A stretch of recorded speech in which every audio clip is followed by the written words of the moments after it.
Hello, folks. So, in this video, I'm going to continue talking about Rust and how I'm learning Rust. So, just a moment. Yeah, hello, folks.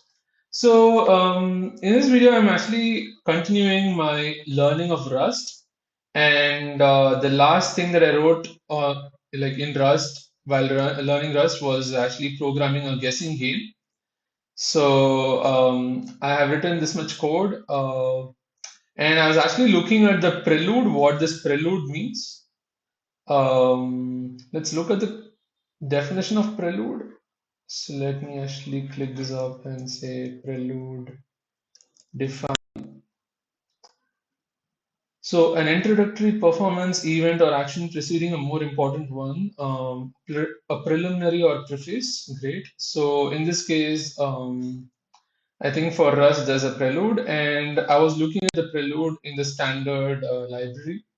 So apparently, this is actually, what do you say, imported, and these things are actually included in every program, in every Rust program. So, so basically, it's just to ensure that you don't have to manually import every single thing that you use. It would be very verbose, but importing a lot of things also is not a great idea. So Prelude is a list of things that Rust automatically imports into every Rust program. It's kept as small as possible and it's focused on things, particularly traits, which are used in almost every single Rust program. And so it can be seen as a pattern to make multiple types more convenient, make using multiple types more. As such, you'll find other preludes in the standard library, such as standard input-output prelude, and the difference between the prelude and these other preludes is that they are not automatically used and must be imported manually. This is still easier than importing all of their constituent components. So basically, only the prelude, that is the Rust prelude, which is the standard library prelude, std colon colon prelude is imported automatically. Let's try actually importing it manually. Use std and then prelude, right? Does it say it's redundant? So it says unused import, remove the whole. Okay. So can I say something like prelude dot, I don't know. Can we use print line? I don't know what is there in this. So, um, mhm. I am not going to use any of these. Okay, I can use let. Okay. Oops. Prelude dot arc. Oh, no. So Prelude dot doesn't really give me anything. These are just actually, I think, shortcuts to do while unsafe and whatnot.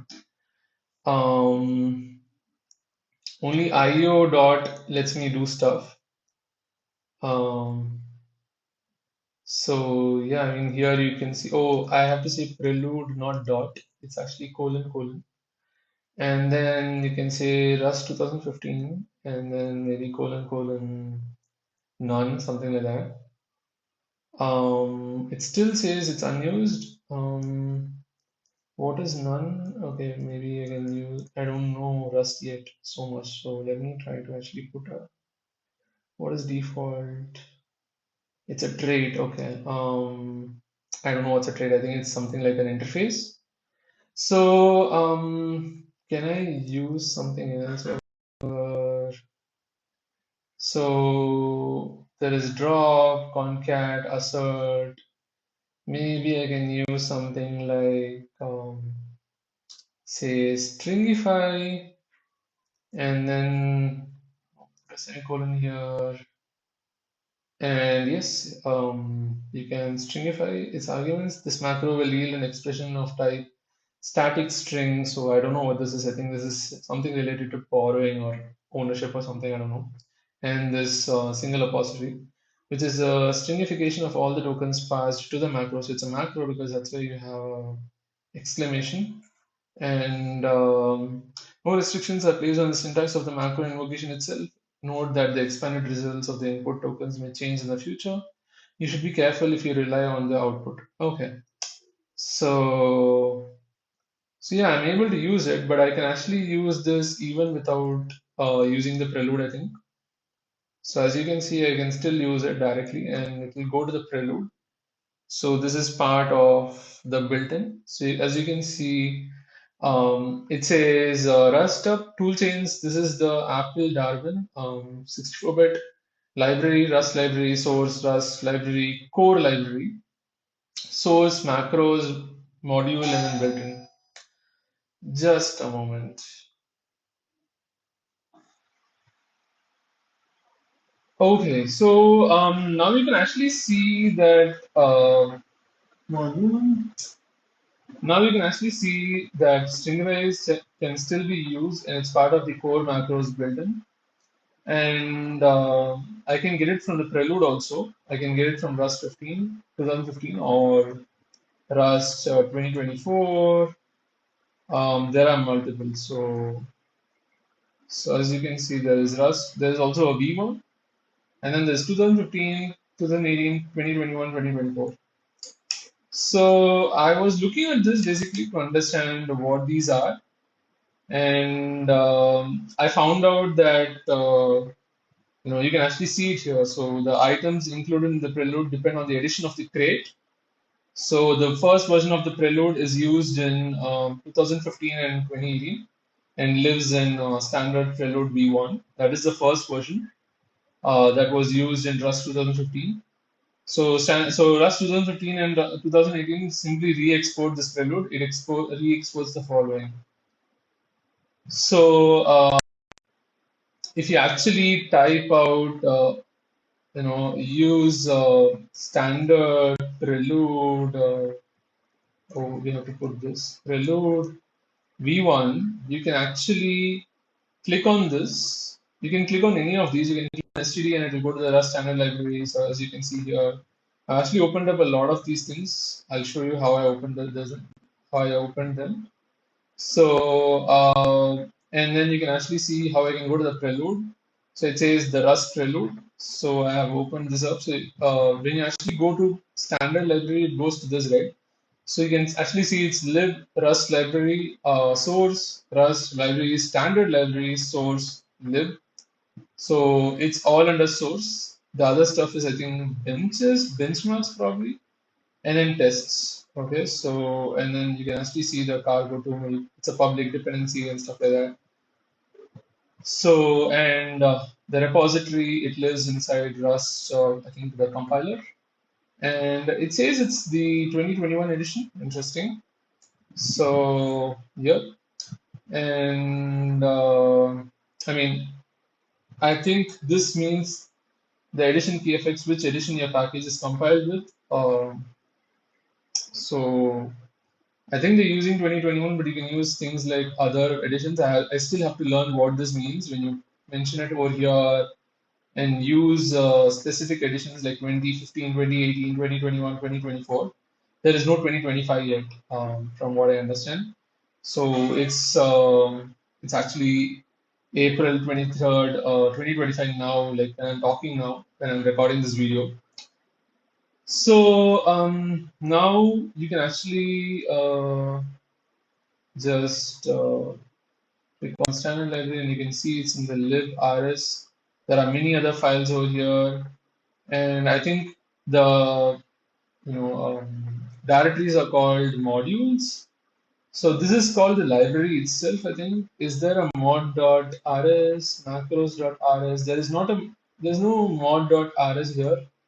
I can't find any macros. Yes, num, yes, but there's no mod.rs. But I think inside these, for example, in IO, you'll find mod.rs instead of a library.rs. So you can actually see that I've already opened this up, and you can actually see that this is the IO library. Traits, helpers, and type definitions for the core input-output functionality. Contains a number of common things you'll need when doing input and output, right? So just a moment.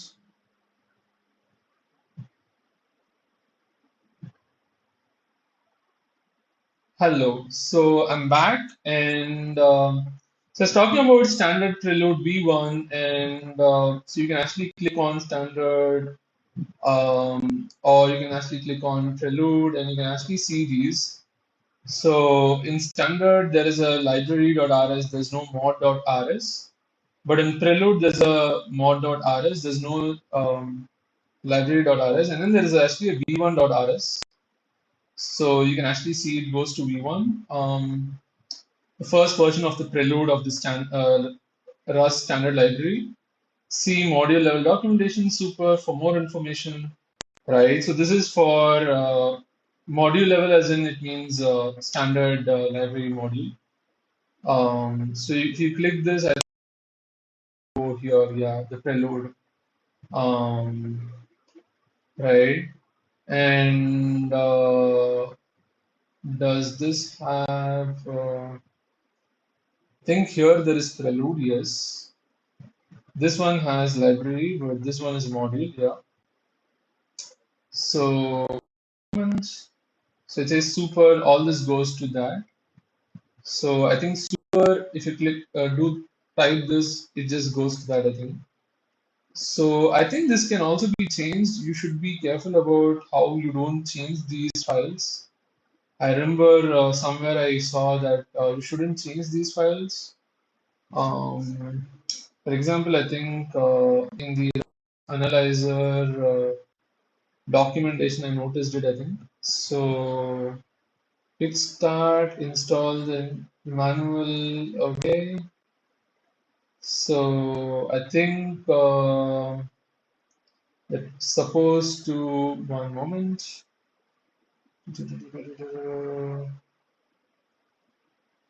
And okay, okay, there's also a forum. I think this is a Discourse forum. Yep, it is Discourse. And you can log in with GitHub and pretty straightforward. Okay. So let's sign up. Never. What is this? Wonderful. Never. Okay. So basically, I think one moment. Um, I think apparently this company is pretty popular in Rust. Um, they have a lot of clients, Rust experts, and they do a lot of open source, I think. So yeah.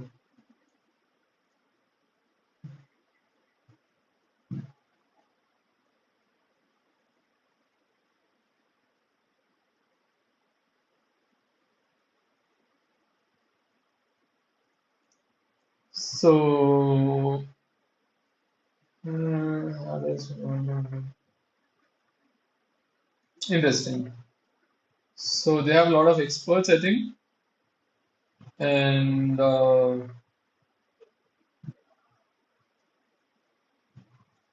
people from 2014 and 2015, 2016. Great. Anyway, so I was actually looking at the manual and VS Code installation, right? I think they talk about something about ensure that you don't edit. So don't edit the standard library. Let me just say standard. Okay. Override command, installation troubleshooting, non-standard tokens. Okay. Features, diagnostics, security, configuration. So STD, um, imports prefer no standard. Edit.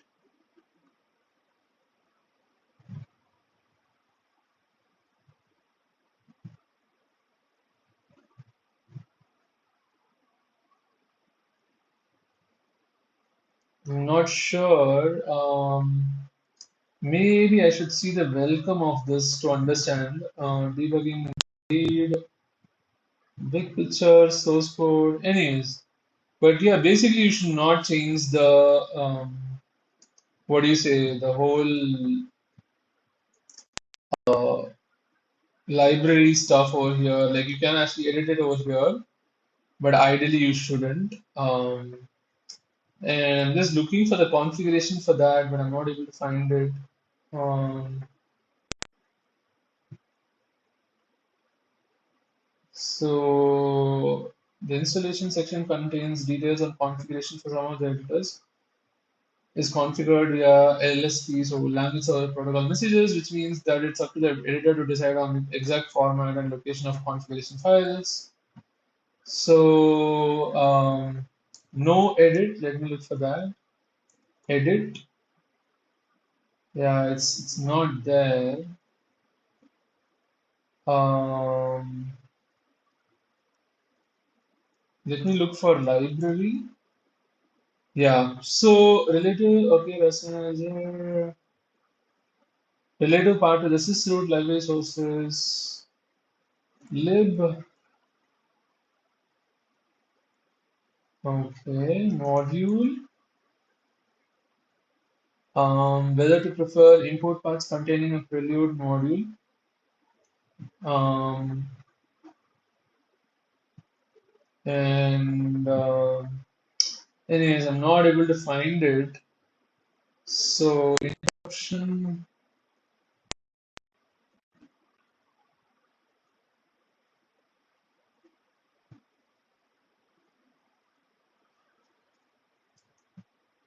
So if I actually look at the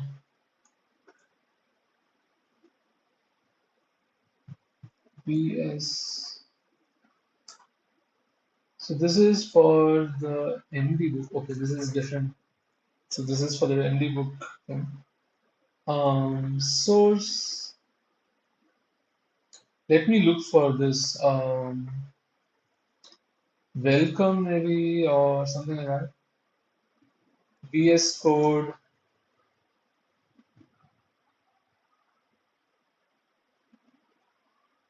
So I don't know where the VS Code thing is mentioned. Can I say VS Code here? Maybe I should look at the Rust analyzer, VS Code,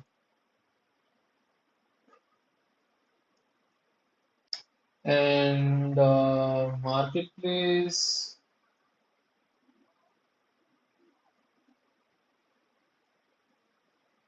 This is deprecated. So this one, the source code is this only. Okay. So if I look at this, editors, VS Code, okay. Is there a welcome? I'm just looking for the welcome stuff.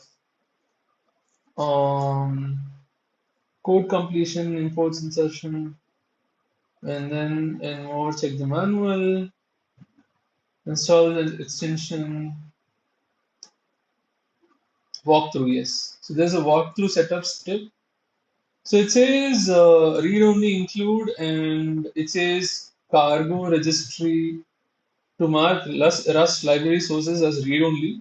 This is important.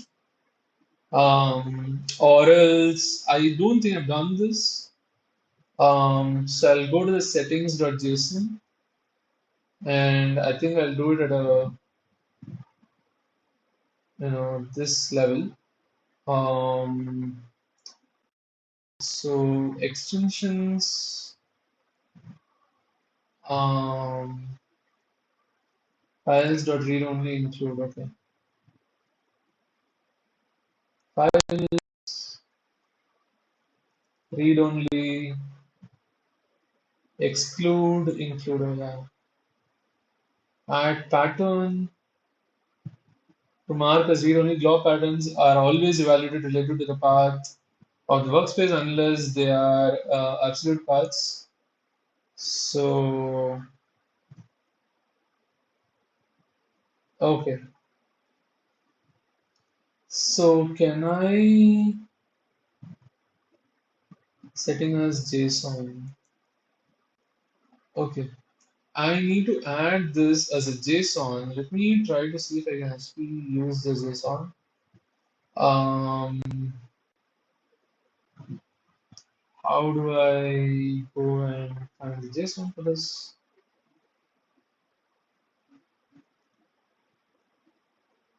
Hmm, let me open up. Is it here? Yeah, VS Code and CLI extensions. Okay, so VS Code rgui.json. Okay, so I think we should put it. Let me see if I can actually add a pattern here. Um, let me say this pattern true, and then this say okay. Now, can I see anything over here? Nope. Hmm. Can I actually apply setting to all profiles? Place. Okay.